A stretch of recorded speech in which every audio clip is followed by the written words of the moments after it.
বাবাই? হ্যাঁ, কি খাচ্ছো বাবাই? মাংস ভাত। ইস রে, তাহলে নাচতে হবে তোমাকে। মাংস ভাত খাবো। ভাই মাংস ভাত তুই পরে খাবি, আগে তুই পারলে পোলিওটা খেয়ে আয় যা। এত নাচ, এত আনন্দ, এত আনন্দ। হ্যাঁ, হ্যাঁ, মাংস ভাত আগে এটাকে তাড়াতাড়ি খেয়ে নি। তারপরে মাংস ভাত খাবে? হ্যাঁ, আচ্ছা ঠিক আছে, খাও।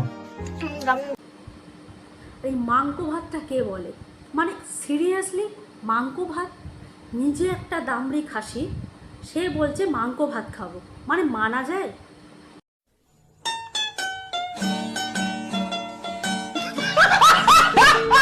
বাবাই, এ কি অবস্থা রে? কি লাগাচ্ছে? গু লাগাচ্ছে তোর বাবাই ওটা মুখে, গু।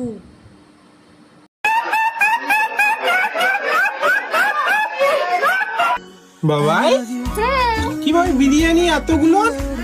তার মধ্যে একটা জিনিস দেখাবো, কি? দুটা লেগ পিস পেয়েছি। হ্যাঁ গাইস, ওকে আবার দুটো লেগ পিস দিয়েছে। মানে সারাক্ষণ শুধু খেয়ে যাচ্ছে। আর আরেকজন বাবাই বাবাই, বলছি বাবাই তুমি মুড়ো ছটা দেখেছো? ডায়েট করছো? ও সেই গাইস, ডায়েট করছে। না মানে হাতির বাচ্চা যারা ডায়েট করে এটা তো জানতাম না। এদের জ্বালায় ফোন খোলা যাবে না, ফেসবুক খুললেই বাবাই বাবাই বাবাই, মানে জীবনটা এরাই বাঁচছে ভাই। আমরাই শুধু এসেছি আধার কার্ডের সাথে ভোটার কার্ড লিঙ্ক। প্লিজ আমার উপর রাগ করো না, আমি কিন্তু এই কথাগুলো ভালোবেসে বলি, আদর করে বলি, সোয়াগ করে বলি। বাকিগুলো ওই তো আদর সোয়াগ, তার মধ্যে অনেক কিছু ঢুকে আছে। কেউ সন্ধ্যেবেলায় আদর করবে, কেউ রাত্রে গিয়ে আদর করে দেবে।